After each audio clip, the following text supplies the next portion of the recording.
One of my favorite stories in the New Testament concerns the call of Timothy to discipleship.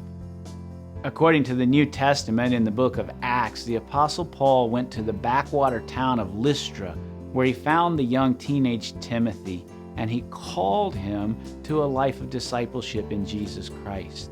Up until that point, the Apostle Paul had done a lot of wonderful things. He had preached, he had taught, he'd even planted some churches. But it's as if when the call to Timothy went out, a switch was flipped in Paul's life. From that point forward, he begins to invest deeply in the lives of young men, calling them to discipleship and spending time with them, molding them and shaping them into the men of God that God has called them to be. This was the ministry of Jesus. It is the mission of the church, as Jesus told us to go and make disciples of all the nations.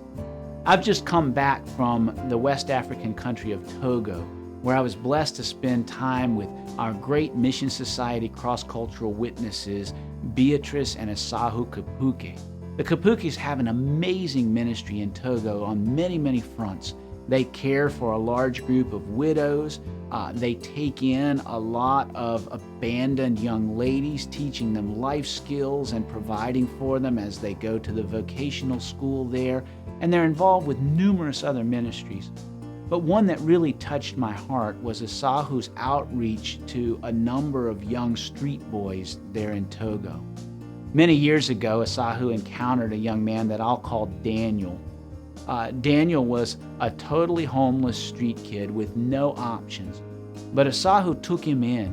He provided a way for this young man to get in off the streets, and he not only mentored him and discipled him in the things of Jesus Christ, but he also found an aptitude in this young man for automobile repair and made it possible for the young man to apprentice and to study until he became quite a gifted auto mechanic.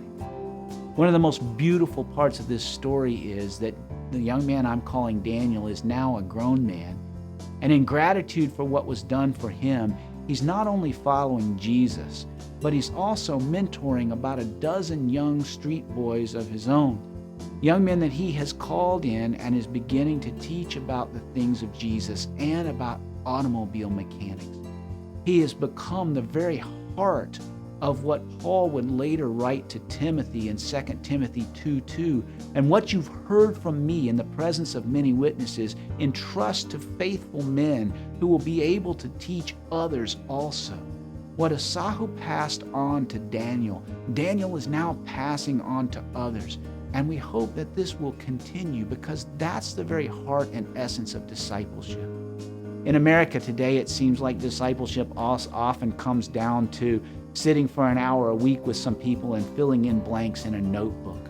But when Jesus called us to make disciples, he was literally calling us to share our lives, to do life on life with others in the very same way that Jesus did that with his disciples.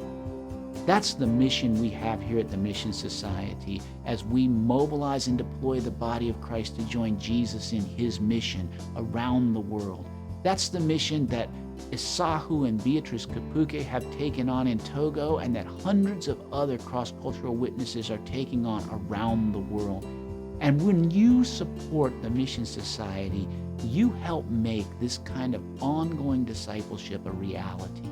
I'm grateful for your continued partnership with us. I'm grateful for the work that the Mission Society is carrying on around the world, and I'm so glad that we can share in this mission of making disciples. Thank you for your ongoing support, and may God bless you.